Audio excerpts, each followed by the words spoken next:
আমি এই রায়ের ফলে খুব আনন্দিত। বিচারপতি অভিজিৎ গাঙ্গুলি তিনি থাকার সময় যে পক্ষপাতদুষ্ট রায় দিয়েছিলেন সেটা শেষ হল।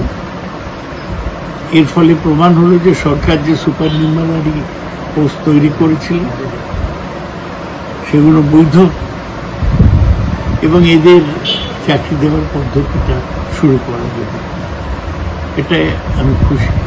গতকাল এরকম সিদ্ধান্ত, তারপর আবার আজকে সিবিআই তদন্ত রাজ্য সরকারের পক্ষে খারাপ। এটার সাথে ওই 26,000-এর সম্পর্ক নেই।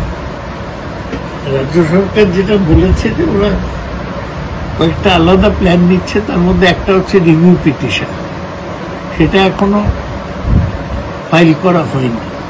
রাজ্য সরকার সবটাই চেষ্টা করতে হবে।